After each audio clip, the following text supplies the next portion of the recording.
Halo, selamat sore teman-teman Peace. Selamat sore, Tuhan memberkatimu.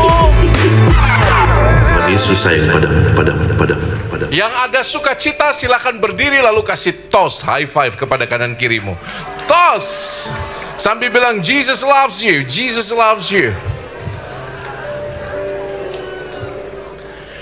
Sore ini Romo akan sharing itu singkat aja, kurang lebih 20 menit saya sharing. I want to listen from you. Jadi kita akan ngobrol tentang gimana cara discerning, bagaimana cara membedakan roh. Silakan duduk teman-teman. Selamat tidur. Semoga materi saya tidak terlalu berat ya. Romo ingin buka dengan pernyataan yang mungkin mengejutkan. Mungkin ya. Mungkin ada yang udah tahu, mungkin ada yang belum. Anda tahu nggak? Tiap kali Anda berdosa, tiap kali Anda melakukan suatu dosa, pasti Anda punya satu motivasi kecil untuk kebaikan. Ini yang mengagetkan ini. Tahu nggak? Halo, pada tahu nggak? Belum ya? Tinggi sekali ya. Anda tahu nggak? Tiap kali Anda itu buat dosa, pasti ada satu unsur kebaikan di dalamnya. Siapa yang udah tahu ini? Dan siapa yang mungkin bertanya-tanya, kok bisa Romo? Kok bisa? Kasih contoh, dosa apa yang paling sering dilakukan oleh para suami? Ibu-ibu, you know well. You know well. Apa yang sering your husband committed as a sin? Apa coba? Angkat tangan. Wife, istri. Ya, satu. Apa? Bohong. Yang setuju tepuk tangan. Kok bapak-bapak setuju kayak gitu ya? Kamu gimana? Siapa yang setuju bahwa laki-laki itu suka bohong, terutama suami Anda? Tepuk tangan para istri. Oh, lemah ya. Apalagi ibu-ibu, Anda tahu dosa suami Anda ada banyak itu. Apalagi bohong, apalagi? Angkat tangan. Ada rosario untuk yang beruntung. Hah? Emosi. Maksudnya emosi itu apa? Emosi itu netral. Oh, suka marah-marah. Yang itu karakter khas, itu karakter istri kali ya, lebih daripada suami. Bener gak sih? Bapak-bapak, betul nggak istri itu lebih suka marah-marah daripada Anda? Halo? Ada yang bilang bahwa wanita itu adalah misteri terbesar kedua setelah Tuhan Allah. Jadi ini Tuhan Allah, lalu wanita. Kita nggak tahu kapan dia meledak. Kita nggak tahu kapan siklus kalender biologisnya membuat dia menjadi makhluk yang sangat hormonal, sehingga senggol dikit, bacok. Bapak-bapak yang setuju dengan ini silakan teriak. 1, 2, 3. Lihatlah teriakan laki-laki yang banyak menderita itu. Lihat. Lalu coba lihat, kalau pria tadi sukanya ngamuk-ngamuk gak jelas, pria sukanya bohong, wanita sukanya ngamuk-ngamuk gak jelas. Sebetulnya bagaimana bisa dikatakan bahwa itu ada kebaikan? Ayo, kira-kira kita melihat alasannya. Mengapa pria berbohong? Supaya apa kebaikannya? Supaya halo, tinggi ya. Supaya istrinya tidak marah. Itu kebenaran yang menyakitkan memang, tapi kita tahu itu kebenarannya. Kenapa istri-istri suka meledak, marah-marah nggak jelas? Apa kebaikannya?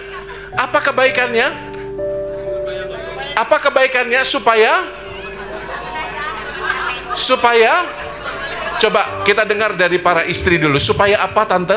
Supaya diperhatikan. Itu adalah cara istri memperhatikan suaminya. Bapak-bapak, terimalah cinta istrimu itu. Romo kasih tahu doa yang sangat efektif untuk para suami. Dengarkan saya. Suami-suami yang istrinya doa seperti orang-orang karismatik itu loh, keren. Tumpangi kepalanya. Lalu Anda doa, ya Tuhan, tutup bungkus dia Tuhan, tutup bungkus bibirnya ya Tuhan. yang rapet. Enggak ya. Romo hanya mau mengatakan, kadang-kadang kita berfokus hanya pada dosanya, tapi kita lupa bahwa ada hal baik di baliknya. Ini adalah ajaran dasar dari Santo Thomas Aquinas. Dia bilang sejahat apapun manusia, ketika dia berbuat sebuah dosa, itu adalah dorongan untuk melakukan satu kebaikan. Tetapi kebaikan yang menyimpang, kebaikan yang tidak sesuai dengan apa yang Allah kehendaki. Kan baik toh istri itu menceramahi suami? Iya toh? Kan baik istri itu marah kalau suaminya makan berlebihan. Lihat yang tidak punya istri, bebas makan. Saya mau makan sancam, saya mau makan indomie, saya mau makan nasi goreng 3 piring, tidak ada yang ngomelin saya. Tahu mati aja. Tapi lihat suami-suami yang banyak diocehin, yang micinnya ditarik dari peredaran, makan gak boleh pakai garam. Ada toh istri-istri seperti itu toh? Minyaknya diganti dengan kukus-kukusan, sehingga lihat suami-suami yang tampak kurus, tua lebih awal, itu adalah korban perhatian dari istrinya yang berlebihan. Apa yang mau Romo katakan? Coba lihat, setiap struktur dosa pasti dia punya sesuatu yang baik di belakangnya, hanya saja terdeviasi. Santo Thomas Aquinas mengatakan apa? Ada filternya yang membuat kita itu jadi belok dari niat yang baik tadi. Ada filter yang mengakibatkan kita itu tidak bisa mengenal kebahagiaan yang sejati di dalam Allah. Namanya fantasma. Atau dalam bahasa Indonesia, fantasi. Kita fantasinya terikat dengan kedagingan, kata Santo Thomas Aquinas. Dan ini adalah salah satu cara untuk mengenali bagaimana kita bisa discernment. Bagaimana kita bisa membedakan roh. Karena orang-orang yang jatuh seringkali dalam godaan, mereka sejatinya tidak pertama-tama jelek. Karena Allah menciptakan semuanya amat sangat baik. Manusia lebih-lebih diciptakan amat sangat baik. Tanpa kata-kata Anda lihat sebelah kanan kiri Anda. Tanpa kata-kata, lihat. Dia diciptakan amat sangat baik.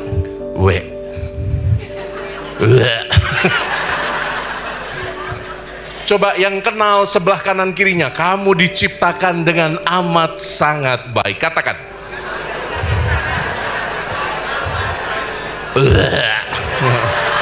1, 2, 3. Kamu diciptakan. Ya jangan ikut-ikut uwe-nya. Cukup di sana saja, karena sejatinya Tuhan menciptakan kita untuk kebaikan. Bahkan ketika kita jatuh dalam godaan, sejatinya kita sedang melihat sebuah kebaikan tapi menyimpang dari kehendak Allah. Karena fantasma kita, kata Santo Thomas Aquinas, terikat pada kedagingan kita, pada dorongan-dorongan naluriah kita sebagai manusia yang jatuh dalam dosa asal. Itu. Foto dulu. Iya, luar biasa. Top. Jenis-jenis ini tidak tahan godaan. Saudari-saudaraku yang diberkati Tuhan, Romo hanya ingin mengatakan satu hal. Mulai hari ini, kalau engkau tergoda untuk melakukan sesuatu yang buruk, coba engkau lihat akar kebaikannya apa toh? Akar kebaikannya apa toh? Dosa yang laki-laki sering lakukan apa? Halo? Masa bohong terus sih? Tidak semua pria itu pembohong ya? Romo nggak terima. Tidak semuanya pembohong, ada yang penipu juga. Oh podo wae sama aja. Apa biasanya yang laki-laki lakukan apa? Dengan kedagingannya. Halo? Laki-laki? Hah? Apa? Ini Romo senang ini, akhirnya ada yang jujur ini ya. Dari pergumulannya yang paling dalam, godaanmu apa? Pornografi. Apa? Ada anak-anak soalnya. Ada bocah-bocah itu loh, saya malu.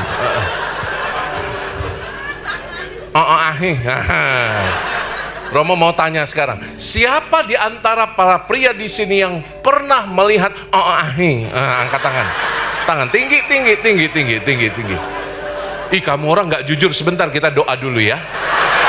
Tuhan Yesus, Engkau mengenal para pria di sini. Andai kata mereka bohong, Tuhan Yesus, keraskan nya 3 hari. Udah doa ya. Anda mau ngibulin hamba Tuhan? Ayo. Sekarang semua pria Kristiani yang ada di ruangan ini, yang pernah menonton 1, 2, 3, angkat tangan, tinggi. Daripada 3 hari Anda tidak ke belakang. Fotografer, kamu jangan cuma foto-foto, bahaya, tidak usah didokumentasikan. Kamu pernah lihat nggak pura-pura ngambil foto? Pernah menikmati ya? Pernah nggak? Tinggi tangannya, tinggi. Iya, cocok. Dia jenis-jenis ular beludak ya. Pura-pura foto. Romo tidak sebodoh itu. Coba lihat apa yang baik dari Afi itu. Apa yang baik dari Afi? Halo? Apa yang baik dari Afi? Apa? Coba Om kasih mic-nya. Wih, bagus ini jawabannya. Dikasih mic-nya mana? Lari deh. Nanti ini Omnya saya kasih rosario sama tadi Koko yang ini ya. Udah banyak Romo. Apa yang banyak. baik? 1, apa tadi? Bikin semangat. 2, tidak jadi loyo. 3, studi banding. Istri kesenangan Romo. Kok malah mengkambing hitamkan istrinya? Kamu yang menikmati. Coba lihat, saudari-saudaraku, akar dari kenikmatan Afi itu adalah bahwa kita bisa meneruskan apa yang Tuhan memang tanamkan di dalam nature kita, di dalam kodrat kita. Yaitu apa? Apa? Keindahan. Apalagi kita tertarik pada sesuatu yang indah. Romo juga kalau lihat gadis-gadis yang cantik belia, saya senang. Yang penting saya nggak cari-cari, dia datang sendiri kan tidak dosa. Lalu apalagi ya? Keindahan apalagi? Depannya M, belakangnya? Depannya M, belakangnya H? K? M, belakangnya K? Kok ngajak Romo main TTS? Montok. Memang ya, tidak semua pria penipu ya. Nggak semuanya, ada juga yang cabul.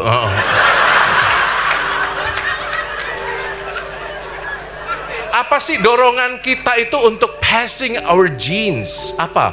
Untuk melanjutkan keturunan. Itu dorongan yang baik.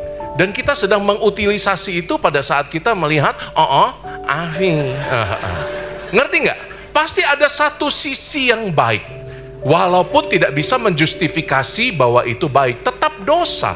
Tapi lihat, Santo Thomas Aquinas mengatakan coba lihat yang baik. Maka gini, kalau Anda kesulitan memutuskan sesuatu, kalau Anda kesulitan memutuskan sesuatu dalam persimpangan hidup Anda, atau ketika Anda sedang digoda oleh si jahat untuk berbuat sesuatu yang kurang baik, coba Anda lihat kira-kira akarnya apa yang baik. Itu trik pertama. Untuk discernment, Anda harus melihat satu gambaran secara utuh. Maka lihat apa yang baik. Lalu kalau Anda lihat, yang baik ternyata melanjutkan keturunan, melanjutkan kehidupan. Apakah itu cara-cara satu-satunya yang dikehendaki oleh Tuhan? Tidak. Ada cara yang lain yang dikehendaki dan diberkati oleh Tuhan, yaitu lewat halo? Anda ini O2N apa pura-pura?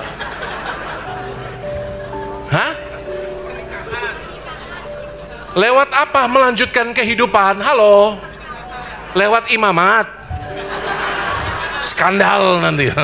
Lewat apa? Apa yang Tuhan berkati? Pernikahan. Jadi itu jadi jalan yang paling baik untuk melanjutkan keturunan. Ketika Anda discernment, Anda lihat dulu dong akar yang baik apa.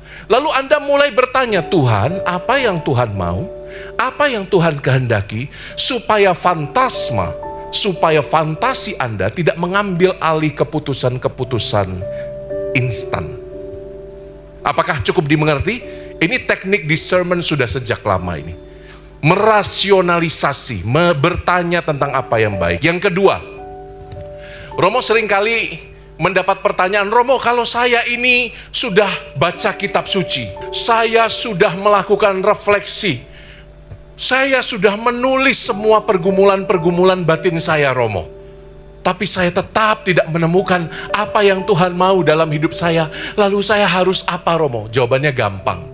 Tanya pada orang lain. Gampang banget kan? Karena hari ini Tuhan itu kalau bersabda pada Anda, Dia tidak membelah langit. Halo? Siapa namamu? Hah? Halo Mariana. Kalau kamu mendengar suara dari langit memanggil namamu, lari.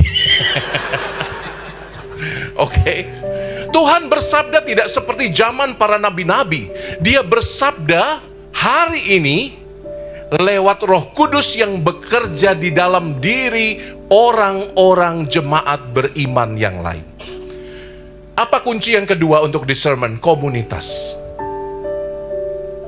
Ini bedanya gereja Katolik dan yang bukan Katolik menurut saya. Kalau Anda perhatikan secara umum, gereja yang belum Katolik, belum ya, saya tidak mengatakan bukan, nah, suatu hari semuanya akan Katolik. Nah. Loh ya, saat Tuhan Yesus datang kedua kalinya semua lah Katolik toh. Jadi coba lihat, gereja-gereja yang belum Katolik, liturgi penyembahannya selalu seperti seorang pribadi yang menikmati puji-pujian penyembahan. Proses pengenalan kitab suci dilakukan pribadi saat teduh dan lain-lain. Itu bagus, itu harus kita tiru. Karena pengenalan kitab suci pribadi personalnya sangat-sangat indah. Bandingkan sama orang Katolik. Anda punya ayat emas apa? Saya nggak yakin Anda punya ayat emas. Punya ayat emas. Kamu punya ayat emas. Apa kok? Matius 7 ayat 1, Romo. Apa bunyinya? Janganlah engkau menghakimi orang lain supaya kamu tidak dihakimi. Itu buat Romo ya. Terima kasih ya. Saya suka menghakimi orang. Apa ayat emasmu kok? Sebab bagi Allah tidak ada yang mustahil. Dari mana? Wah, lupa. Apa ayat emasmu? Ini setialah pada hal-hal kecil, maka kamu akan dipercayakan untuk mendapatkan hal yang besar. Dari mana? Lupamu. Dari Injil Luka bab 1 ayat 1.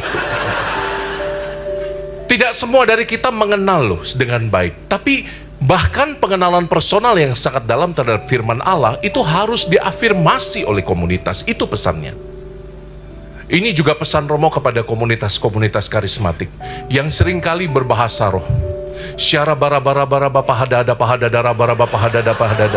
Loh, kalau itu datang sebagai bahasa pujian yang memang dibangkitkan oleh Roh Kudus dalam dirimu, that's really okay. Karena sejak zaman bapak-bapak gereja awal, bernyanyi, bersenandung dalam roh itu juga bagian dari liturgi. Pada zaman-zaman bapak gereja ada catatannya seperti itu. It's okay. Tetapi jangan lupa, Santo Paulus mengatakan setiap bahasa roh harus diuji, ditafsirkan oleh komunitas untuk kebangkitan dan kebangunan jemaatnya. Maka kalau ada satu orang yang dapat karunia berbahasa roh, ada satu orang lain yang bisa menafsirkan bahasa roh. Oke? Maka ini pentingnya kita mencari kehendak Allah dalam komunitas. Pertanyaan Romo, komunitas Anda yang paling dekat apa? Satu? Halo? Yang terdiri dari Keluarga terdiri dari, guys, Anda harus ikut partisipasi dengan saya. Ini bukan stand up comedy. Terdiri dari, inilah unit paling dekat dengan komunitas Anda. Maka kalau Anda ingin tahu apa pergumulan Anda untuk mengambil keputusan-keputusan besar, apakah sesuai dengan kehendak Allah atau tidak, setelah Anda berdoa di level personal, Anda bisa tanya di level komunal. What should I do? Aku mengalami ini, tolong saya. Tapi kadang-kadang masalahnya di komunitas yang paling intim itu, justru kita enggan bertanya. Kerasa nggak? Kita merasa sudah tahu semuanya tentang orang ini. Dia tidak layaklah ku mintai pendapat. Ih, adikku lo kayak gitu. Ih, kakakku lo kayak gitu. Ih, bapakku lo kayak gitu. Kalau komunitas intimu, kamu tidak mendapatkan kepastian, pergi ke komunitas beriman yang lebih besar. Di mana? Halo, di mana? Hah? Di gereja. Orang-orang sahabat seiman yang dekat denganmu.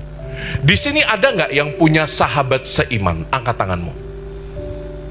Punya sahabat seiman, orang-orang yang dekat, yang kamu bisa cerita persoalan-persoalan hidupmu. Ada? Ada ya? Terima kasih, puji Tuhan. Coba ini, yang dua ini saya mau tes kamera ke arah ini ya, dua wanita yang sangat beruntung ini ya. Ini mendaku diri best friend forever, BFF. Nah, nih. Sudah berapa lama bersahabat?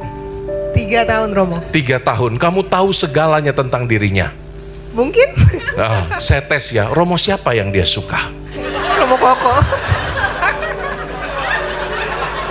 Romo Koko enak aja loh. Coba kamu apa yang kamu rasakan ketika kamu tahu ada seorang sahabat yang bersedia mendengarkan semuanya tentang dirimu? I feel very grateful. You feel very grateful. Yeah. Why is it? Because just really to have someone that I can always like go back to, and just to feel safe whenever like anything I want to tell her, like she can like listen to me and like not to judge about my story. Dalam keadaan kebingungan, apakah dia juga menjadi mercusuar? Most of the time. Most of the times. Yes. Ada saat-saat di mana dia malah jadi ombak yang lebih menghantam, ya kan? Iya kan? Ya most of the time dia Yeah. mercusuar. Tapi ada kalanya teman kayak gini juga nggak bisa bantu apa-apa. Bener nggak? Bener. Halo? Yes. But that's okay. Tetapi itu yang nggak apa-apa. Kalau orang temanmu tidak bisa menunjukkan apa yang Tuhan mau dalam hidupmu, ya nggak apa-apa. Karena apa? Dia bukan Tuhan. Dia hanya suara seperti Yohanes Pembaptis, mengaum-ngaum, menunjukkan apa yang sejati. Oke? Thank you for your sharing. Ini appreciate banget dua sahabat ini ya, luar biasa ini. Kamu stres nggak kalau dapat cerita dari dia? Stres nggak? Sering stres nggak? Yang lebih sering cerita dia apa kamu? Barengan sih. Oh, yang lebih sering cerita malah dia ya? Ada momen-momennya. Oh, ada momen-momen seperti itu ya, ya nggak apa-apa lah ya. Kalian berdua punya pacar? Oh, iya, dia sudah punya suami. Oh, ini sudah punya suami. Ini suaminya siapa? Kamu ngapain di tengah-tengah? Salah posisi. Tuhan Yesus. Sweet, geser. Enggak, bercanda. Karena cinta yang tulus itu tidak ada pikiran negatif, benar nggak? Wah, luar biasa. Tos. Tahu-tahu selingkuh aja nanti. Enggak, amit. Karena ini dua-duanya best friend banget, luar biasa. I can feel it, I can sense it. Jadi Romo poinnya jelas ya. Yang pertama, kalau Anda sudah melihat akar kebaikan, Anda coba merasionalisasi. Yang kedua, kalau Anda sudah tidak bisa bergumul dengan dirimu sendiri, you butuh komunitas. Be open, dengan rendah hati mengatakan, help me out, tolong saya. Orang zaman modern dengan semangat individualistik jarang minta tolong. Di biara-biara kuno seperti Sistersian yang ada di Rowoseneng, di mana para rahibnya tidak bicara satu sama lain. Mereka pakai bahasa kode, tahu nggak? Karena memang di aturan hidup biarawan itu tidak boleh banyak omong. Tapi untung saya bukan Sistersian, jadi saya boleh banyak omong. Mereka rahib-rahib yang di Rowoseneng, mereka itu punya bahasa kode. Tahu artinya? Wanita pakai ginju, pakai lipstik, cantik. Jadi kalau Anda pergi ke pertapaan Rowo Seneng yang jual banyak susu, kue keju itu, kalau Anda disambut dengan, wah, Anda bahagia karena Anda sedang dipuji, wanita cantik. Kalau pria tampan bagaimana? Ya nggak ada, orang mereka cowok semua. Saudara-saudariku yang terkasih dalam Kristus, ini menurut saya di Rowo Seneng itu punya tradisi yang keren. Mereka nggak punya cermin. Jadi mereka harus saling memperhatikan jubahnya seperti apa, saling mengingatkan, menegur. Jangan begitu, sini saya rapikan. Mereka tidak punya sisir, tidak boleh pakai sisir, tidak boleh pakai cermin. Supaya apa? Saudaranya punya kesempatan untuk memperhatikan dia. Isn't it beautiful? Saya pikir dulu ini sesuatu yang fatalistik banget gitu loh. Masa cermin aja nggak punya? Luar biasa kan? Apa mereka ini Dracula yang takut pada cermin? Saya juga nggak tahu.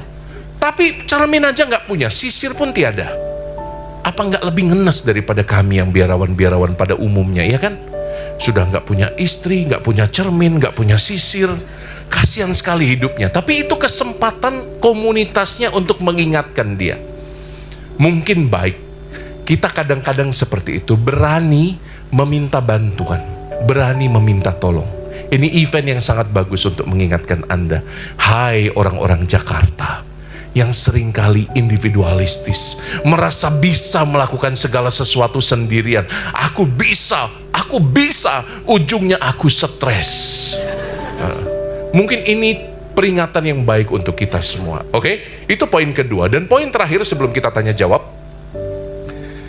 Hemat saya, setelah Anda mengenal pola rasio, Anda mengenal pentingnya komunitas dalam pengambilan keputusan. Yang ketiga, Anda harus berani kadang-kadang mencoba hal baru, mengedit hidup Anda.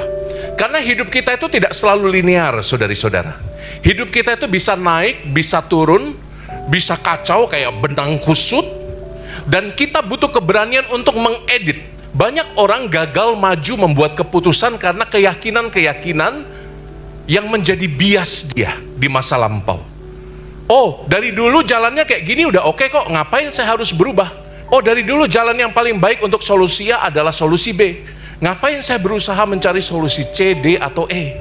Menurut hemat Romo, kegagalan kita untuk mengambil jalan baru, mencoba jalan baru, adalah juga kegagalan kita untuk rendah hati di depan Tuhan, mencari solusi-solusi alternatif. Kadang-kadang di sermon itu, Anda harus coba dulu. Anda harus maju dulu. Untuk generasi Z, ini sangat susah.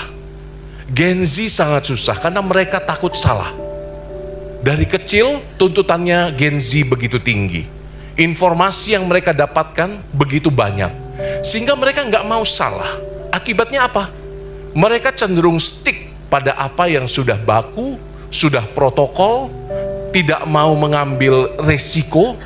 Dan ini sebabnya kadang-kadang masalahnya nggak selesai-selesai. Padahal kalau Anda coba trial and error, coba lagi trial and error, jangan-jangan kesempatan discernmentnya, solusinya ada di dalam trial and error itu. 3 hal ini menurut saya menjadi insight untuk kita. Coba ya, coba. Kerendahan hati adalah semangat untuk try again, coba lagi kalau salah, coba lagi kalau salah, minta maaf, minta maaf. It's okay to ask for forgiveness, kan? It's okay to ask for apa? Bilang say sorry itu tuh harusnya menjadi bagian yang mudah dari hidup kita. Maka menurut saya yang ketiga adalah keberanian untuk say sorry. Keberanian untuk mencoba belajar dari kesalahan-kesalahan kita. Itu 3 hal untuk Anda. Mari kita buka sesi tanya jawab kurang lebih 30 menit ke depan. Tuhan memberkati Anda. Pertanyaan. Yuk, Anda boleh tanya apa aja seputar discernment. Ada? Kalau tidak ada kita pulang. Rosario sudah siap? Ya. Tadi siapa yang dapat rosario tadi ya? Ada siapa tadi yang tanya? 1, terus yang sharing tadi, Ahi, nah itu dapat ya 1, sama bapak penikmatnya juga 1, ya, oke. Nanti silahkan ambil rosarionya, jangan lupa. Siapa lagi yang mau tanya? Angkat tangan. Apakah ada yang wanita? Saya bosan melihat laki-laki. Yang ibu-ibu ada? Wanita? Ya silakan. Yang baju apa ini? Iya, baju biru, silakan. Biru dong, berdiri dong. Iya, namamu siapa? Dibalik. Nama saya Cecil Romo. Cecil. Iya. Oke, pertanyaanmu Cecil. Pertanyaan tentang discernment itu mungkin agak out of topic, cuman tentang discernment ini gimana kita tahu itu kehendak Tuhan, kehendak diri sendiri, atau dari yang jahat? Iya, kalau buah-buahnya baik, kalau buah-buahnya itu membawa damai sejahtera, perasaan dicintai, kalau itu membantumu, tentu saja buah-buah bukan hanya perasaan, bukan hanya di level emosional, tapi membantumu bertransformasi semakin serupa dengan Kristus. Kata-katamu semakin serupa dengan Yesus. Point of view-mu semakin serupa dengan Yesus. Ketika Yesus melihat Zakheus, dia apa yang Yesus lakukan? Dia panggil turun, Zakheus, Zakheus, bangunlah. Oh enggak ya, enggak tidur. Zakheus, Zakheus, turunlah. Dia melihat yang baik di dalam diri Zakheus. Yesus pribadi yang luar biasa. Di tengah ilalang yang begitu banyak, dia memilih berfokus pada gandum. Dan kalau itu membantumu untuk punya point of view-nya Jesus, kamu bertumbuh secara konsisten mengatasi godaan-godaan spiritualmu. Di saat itu kamu bisa mengatakan, yes Tuhan, yang kulakukan ini adalah kehendak-Mu. Dan selebihnya bisa jadi dari yang jahat. Itu ya. Jadi lihat buahnya, nikmati prosesnya, dan apakah itu bisa membuatmu semakin bertransformasi seperti Yesus. Ini pertanyaan yang sangat baik. Terima kasih, Tuhan sayang padamu. Thank you Cecil. Rosario untuk Cecil, tolong dicatat ya. Terus berikutnya, ada lagi yang mau tanya? Ya, ladies dulu. Silakan. Halo Rom. Dibalik. Iya, nama saya Jenny. Jenny, iya. Saya Johnny. Gimana Jen? Saya mau nanya, kalau kita punya temen yang kecanduan. Kecanduan apa? Hahaha. Kamu lagi ngatain Romo Yus ya? Haheho. Dia punya happy, holy, healthy itu loh, Romo Yus. Hahaho itu apa? Yang tadi dibahas itu, yang cowok-cowok itu. Jangankan cowok, cewek juga demen tahu. Ahe. Ada minum nggak? Panas topiknya, panas. Ada minum nggak? Minum. Ya. Oh iya. Nah kita sebagai kecanduan itu lalu? Iya, kita sebagai temennya tuh harus ngapain ya Romo? Satu, mendoakan. Karena pertarungan seseorang yang kecanduan apapun juga sebetulnya adalah pertarungan spiritual, pertarungan batin. Untuk setiap adiksi, Anda perhatikan, setiap adiksi yang Anda punya, apapun itu, setiap ketergantungan yang Anda punya adalah respon traumatis terhadap sesuatu di masa lalu yang melukai Anda. Biasanya orang-orang yang tadi menikmati afi itu, biasanya orang-orang seperti ini punya trauma dengan area genitalnya. Punya trauma dengan itu. Punya trauma dengan relasi. Punya trauma dengan relasi kehangatan dengan ayah, dengan ibunya. Coba diperhatikan. Setiap adiksi apapun, ada yang alkoholik, ada yang kecanduan game, semuanya biasanya berkaitan dengan satu jenis trauma di masa lalu. Maka kalau Anda bisa mendoakan dia, Anda membawa rohnya ke tempat yang lebih tinggi. Satu, itu udah bantuan. Kedua, Anda membantunya untuk ayo dong di-encourage supaya pergi terapi. Itu ada terapinya untuk semua jenis adiksi. Para psikolog tahu, para psikiater tahu. Oke? Itu kalau teman Anda. Kalau suami Anda, terapinya gampang. Selentik. Enggak. Dibawa dia. Supaya kamu gak tidur gitu. Supaya dia dengan kesadaran sendiri mau mencari bantuan dan menyadari bahwa ini nggak benar. Oke? Saya cerita out of topic juga sedikit ya. Ada anak kecil ya, banyak ya. Tapi nggak apa-apa lah, mereka juga akan belajar. Saya juga dulu gitu belajar. Banyak sekali kasus anulasi perkawinan sekarang diajukan untuk kasus-kasus IONG, ya, impoten.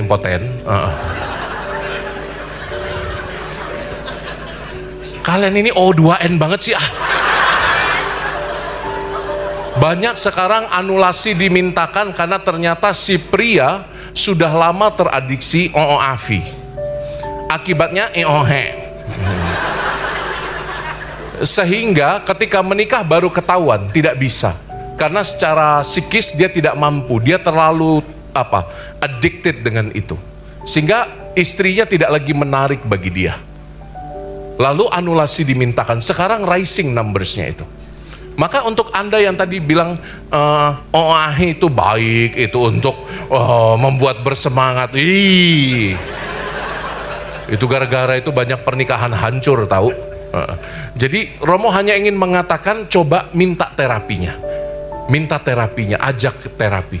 Dibantu untuk itu. Ada aplikasi loh untuk melawan adiksi terhadap OOAH, terhadap alkoholisme, ada terapinya. Ya. Oke, itu aja pesan Romo, 2 hal. Terima kasih, pertanyaannya sangat konkret ini. Kalau nggak ditanya, Romo nggak nongol ini di kepala, dibukain deh. Kapan lagi diberi minum perempuan? Engkau baik sekali. Hah? Hadiahnya buku, bukan rosario. Saya mau ngasihnya rosario. Minggu depan ada, saya udah ngomong sama Ko David, dia akan membelikan rosario untuk mereka semua. Makasih Ko David. Minggu depan ambil di Mall Puri ya, rosarionya ya. Catat dulu namanya. Satu rosarionya 100.000 minimal.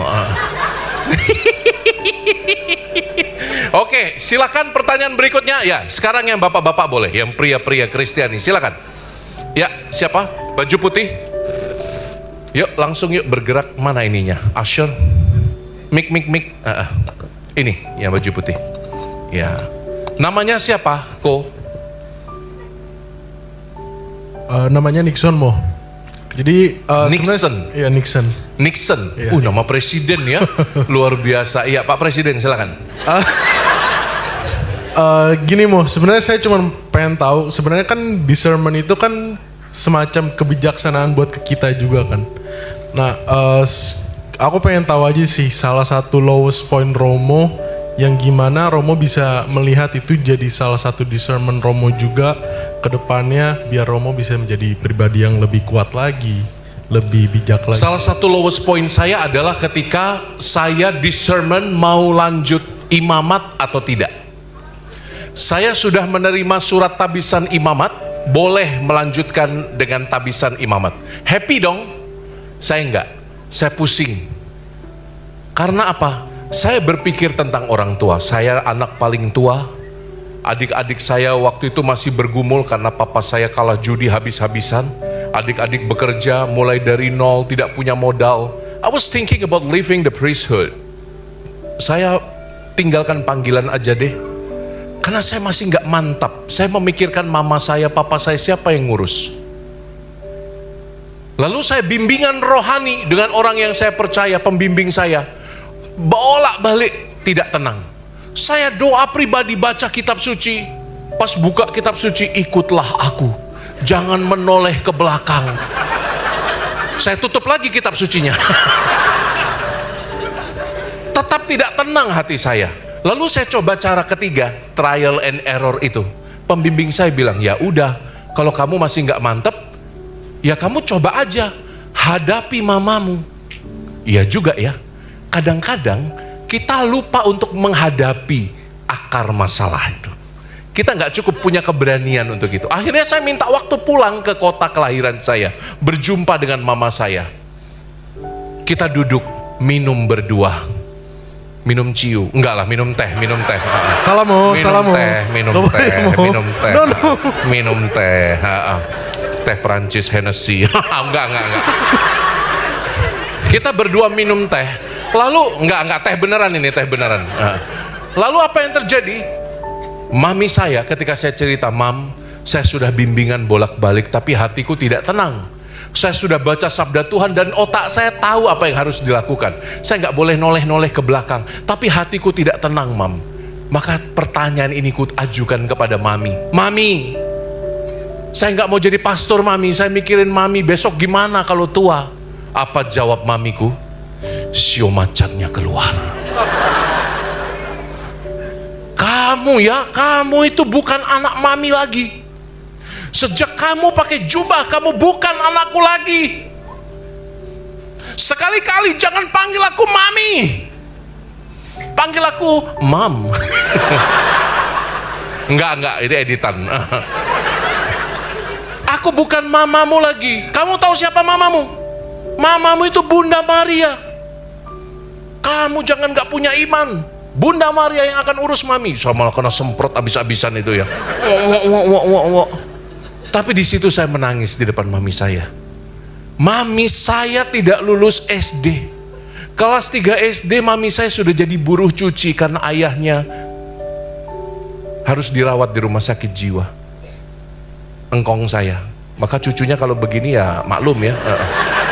Bibit, bobot, bebet, jelek semua. Engkong saya dirawat di rumah sakit jiwa. Dulu mau jadi polisi militer Jepang itu loh. Nggak kesampean. Amsyong jadinya. Lalu mama saya dari usia kecil harus kerja di susteran, cuci baju suster, cuci baju rumah sakit. Tapi lihat imannya. Saya malu. Saya lulusan S2 teologi. Kitab suci depan sampai belakang udah berkali-kali selesai. Tengahnya yang belum. Tapi mami saya yang kelas 3 SD nggak lulus, imannya lebih besar dari saya. Dan saya lihat, oh ternyata discernment itu berarti kadang-kadang kita harus berani menghadapi akar masalah kita. Coba Anda coba itu. Kalau Anda punya masalah nggak sampai terus apalah akarnya ya, Anda minta karunia supaya Anda bisa berjumpa dengan akarnya.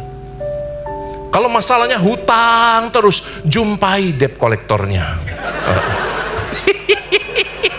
Ora, kurang lebih begitu. Itu pengalaman saya. Silakan pelajari dan petik sendiri maknanya ya. Mungkin nggak ada maknanya, tapi nggak apa-apa. Terima kasih Romo. Makasih, Tuhan berkati kamu ya, Nixon ya. Romo. Untuk Romo. Nixon, Ko David Rosarionya 2. Thank you Mo. Nixon, kamu nggak terima kasih sama Romo Nixon? Terima kasih Mo tadi Mo. Terima kasih dong. Rosarionya 2. Iya, Rosarionya 2. Karena kamu berterima kasih jadi 3 Rosario. Ko David 3 ya. Makasih.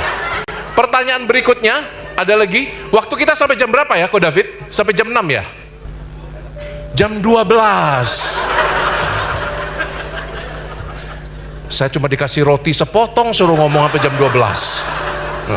Pertanyaan berikutnya, silakan yuk tanya. Waktu kita terbatas, yuk langsung. Bapak-bapak dulu. Iya, silakan Bapak yang baju hitam. Iya.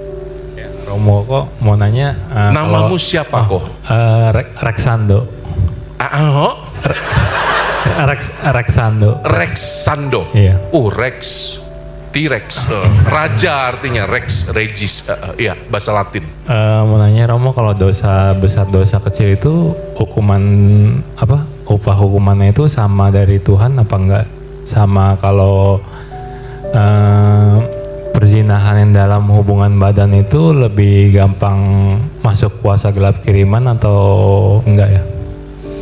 Sebentar, itu ada 2 pertanyaan yang berbeda. Kamu pilih, kamu mau tanya yang mana? Karena satu orang yang satu. kedua Kamu aja. mau mungkin yang baik yang pertama ya. Saya bukan pakar perzinahan soalnya. Enggak, yang kedua. Kamu mau tanya yang kedua? Boleh. Gimana? Pertanyaan diformulasi. Kalau dosa perzinahan yang sampai hubungan badan itu lebih gampang terkena kuasa gelap kiriman kayak santet segala macam atau enggak gitu Romo? Makasih Romo. Ya nggak mesti, kadang-kadang setan itu kan jengkel juga dijadikan kambing hitam. Gua nggak ngapa-ngapain, lu yang mau sendiri. Kadang-kadang kan jengkel setannya banyak sharing sama Romo.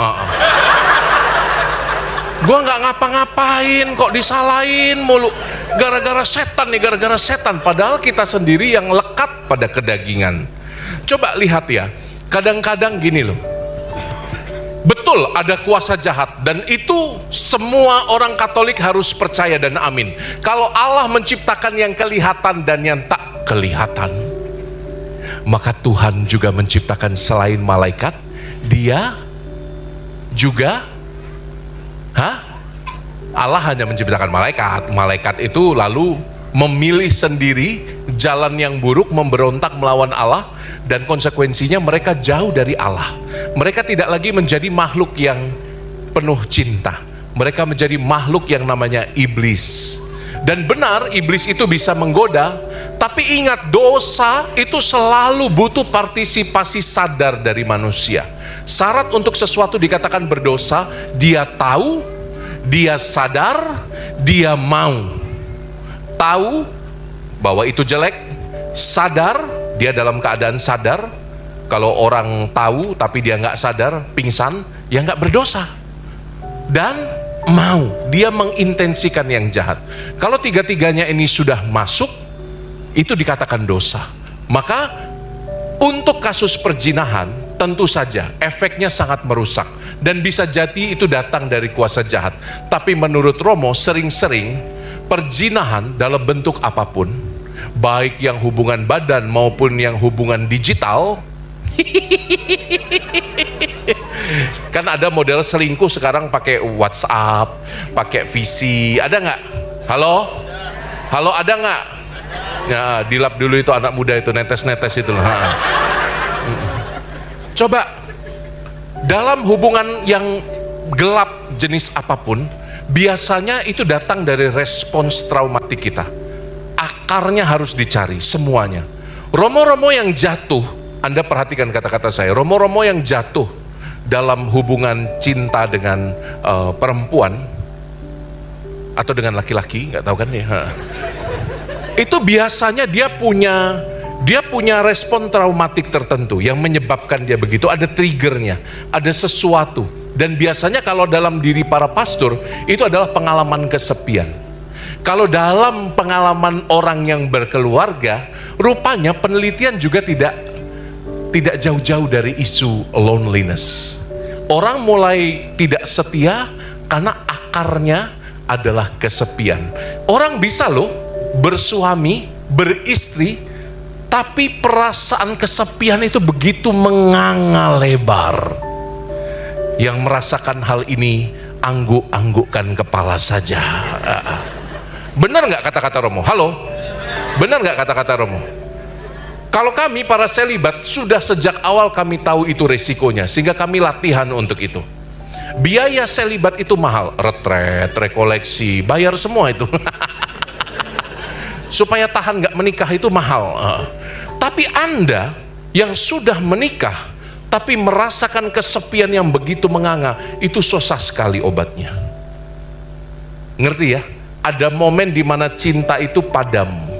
Ada momen di mana romantisme itu berlalu. Rasain loh. Apakah kata-kata Romo relatable? Halo? Relatable nggak? Relatable nggak?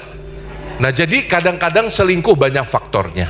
Itu menurut saya jawabannya. Tidak bisa hanya disalahkan pada kuasa jahat. Oke? Lihat trigger yang lebih dalam. Tuhan memberkatimu. Thank you. Ayo yang lain. Berapa lagi? 2 lagi lah ya. Waktu saya sampai jam berapa? Saya nggak tahu soalnya. 10 menit lagi. Oke, silakan. 2 lagi. Nanti dapat rosario ya. Ingatkan saya ya. Sip. Kamu ada istri kok? Apa? Oh iya, oke. Silakan. Ada lagi? Anak-anak sekarang, silakan. Ya. Mana mic-nya? Mic-nya mana mic-nya? Lari Ci. Namamu siapa? Saya Dominic. Dominic. Saya mau menanya. How did you know that God was calling you to become a priest? Tos. Do you want to be one? Do you want to be a priest like me? I don't know. I don't know. Yes, you know. You want it, right? Do you want it? Do you want to be a priest? At least, is there any interesting part in your heart? Yes. Is it? Yes. Ini yang Romo bilang, cari akarnya. Di balik pertanyaan itu ada akarnya. Ada bisikan untuk menjadi seorang imam. Bagus sekali Dominic. Semoga berat jodohmu.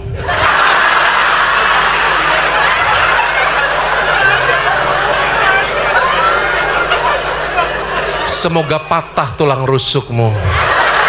Tidak kembali padamu si Hawa itu.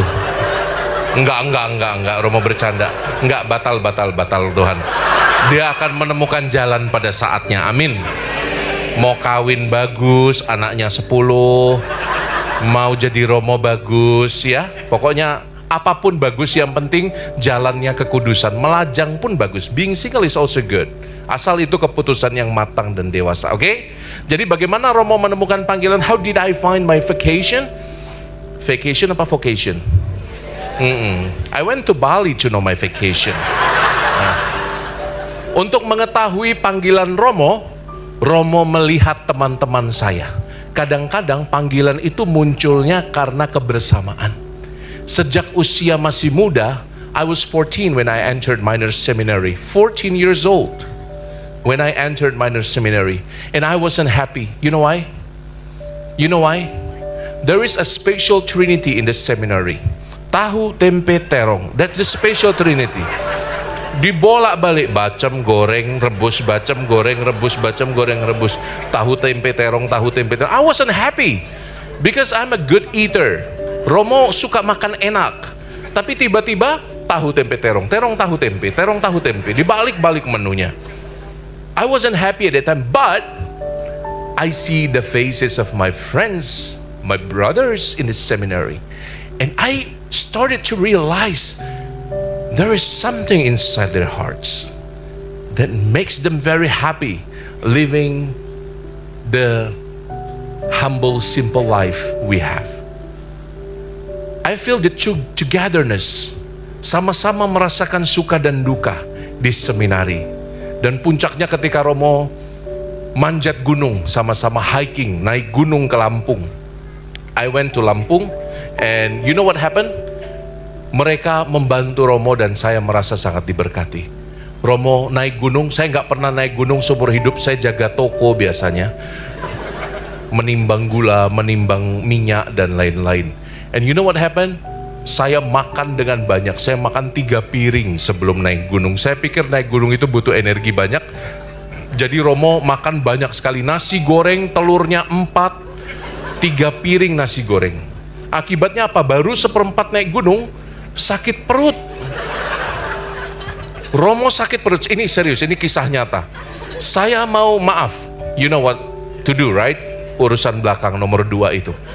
Tapi saya nggak bisa, karena di tengah hutan saya jijik, saya jijian orangnya. Saya nggak bisa sembarangan jorok-jorok, itu nggak bisa di tengah hutan. Saya dikasih daun sama teman saya, untuk apa? Kasih daun.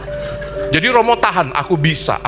Kamu bayangkan, naik gunung di Sumatera yang hutan belantara, itu kalau nggak kebelet OI aja, itu udah berat.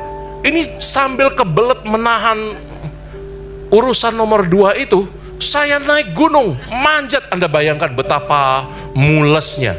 Dan yang menyemangati siapa? My brothers, my friends, the other seminarians, the other fratres. Mereka menyemangati Romo. Ayo kamu bisa, ayo kamu bisa, ayo kamu bisa.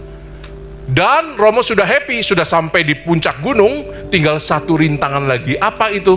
Romo harus rappelling. Jadi ada batu tinggi dan harus naik pakai tali. Aduh, celaka. Lepaslah sudah di tempat ini.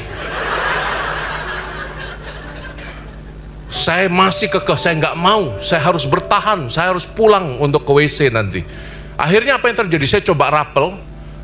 Romo Markus Apriono. Halo Romo Markus Apriono, kalau ini disiarkan live bahaya ya. Dia, Romo Markus Apriono, sekarang jadi pastor misionaris di Papua.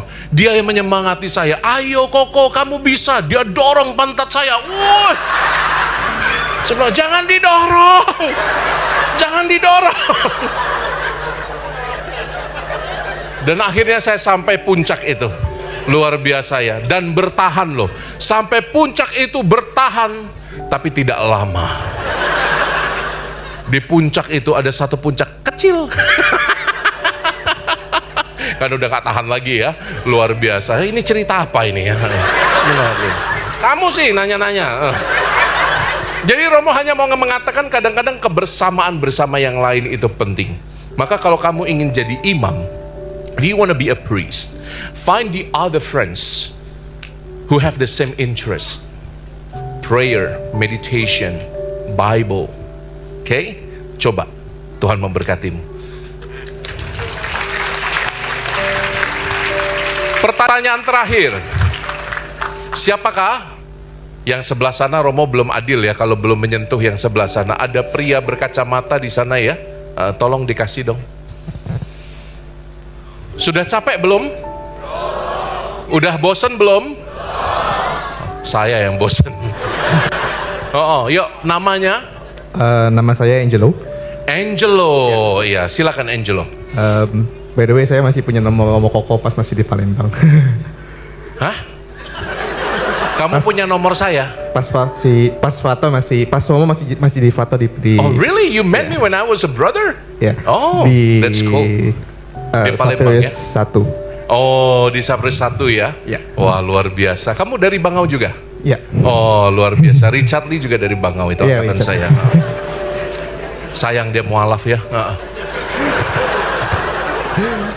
Gimana? Saya udah podcast lo sama dia. Yuk, yang belum nonton podcastnya buka YouTube dia ya. Jangan, buka YouTube saya aja, lebih bermanfaat. Mungkin pertanyaan ini nih Simo, adakah hubungan dari luka batin? Hubungan luka batin dan discernment. Dengan discernment, ya. Hubungannya baik-baik saja. Terus? Kalau memang ada, bagaimana seseorang itu melihat impact ya. orang dari ini pertanyaan bagus sekali. Impact orang untuk menjudge melihat discernment itu seperti apa? Persis ini yang Romo tadi katakan fantasma. Kalau Santo Thomas Aquinas mengatakan kita filternya itu kadang-kadang bisa belok ke kanan, bisa belok ke kiri, tidak sesuai dengan apa yang Tuhan mau. Luka batin adalah salah satu filter itu. Filter yang membelokkan kehendak baik dari Tuhan. Itu. Karena luka batin biasanya menjadikan kita pribadi yang melihat orang lain sebagai musuh. Coba deh kamu lihat, orang-orang yang kata-katanya menyakitkan, orang-orang yang dilihat aja udah gak enak. Pernah lihat orang yang seperti itu? Dilihat itu mukanya sadis gitu loh. Biasanya adalah orang-orang yang deviated karena luka di masa lalu. Dan ini bagus, ini mempengaruhi judgment, kata Santo Thomas Aquinas. Fantasma mempengaruhi judgmentnya, sehingga semuanya dilihat sebagai musuh kadang-kadang. Tapi ada juga jenis yang lain, orang luka batin lalu menganggap dirinya sebagai korban terus. Pernah lihat seperti itu? Dikit-dikit nangis, aku nggak mampu, Romo. Suamiku Romo jahat, Romo. Nggak suportif suami saya, Romo. Padahal suaminya cuman mau kasih tahu, Mbok jangan makan Indomie, makan yang lain, yang lebih sehat. Tapi apa yang terjadi? Orang yang punya luka batin itu bisa menangkap sama sekali berbeda. Malah itu jadi luka yang begitu dalam. Siapa di sini yang punya luka batin dengan Indomie? Oh, maksudnya dengan istri, dengan suami? Hati-hati ya. Kalau kata-kata Anda bisa ngecek ini bagus sekali pertanyaan ini. Kalau kata-kata Anda banyak kepahitan, kalau kata-kata Anda banyak jahatnya, kalau Anda banyak gosipin orang lain, berkata buruk tentang orang lain, itu tanda Anda ini sedang mengalami fantasma yang membelokkan kehendak Tuhan. Hati-hati, segera cari pastor, minta eksorsisme. Enggak. Minta bimbingan, minta konseling, minta didoakan. Karena kadang-kadang orang nggak sadar bahwa dirinya terluka. Kadang-kadang orang nggak sadar, tahu-tahu katanya menyakitkan aja bagi orang lain.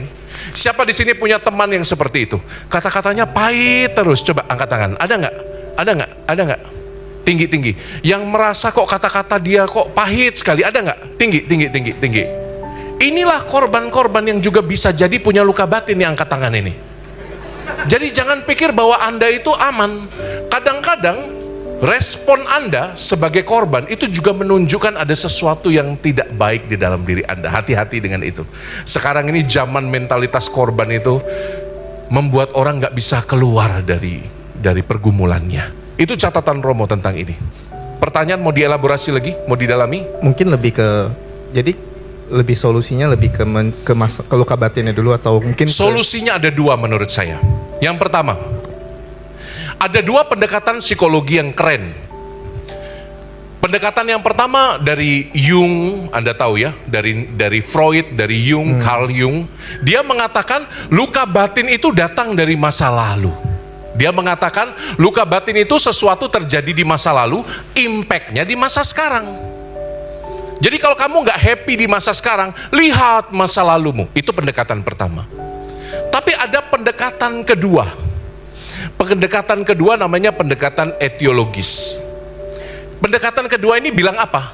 Pendekatan kedua ini bilang, jangan-jangan kamu nggak oke bukan karena masa lalu. Jangan-jangan kamu nggak oke karena ada sesuatu di masa depan yang ingin kamu capai tapi nggak sampai.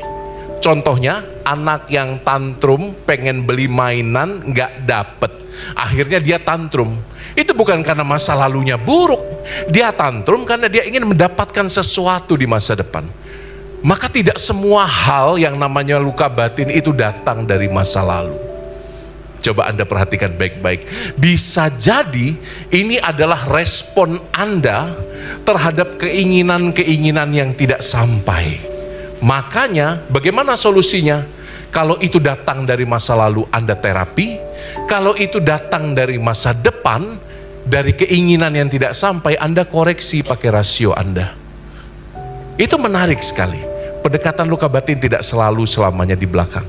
Bisa jadi itu mimpi Anda yang tidak kesampaian. Itu ya, dari Romo ya. Udah malam, lapar.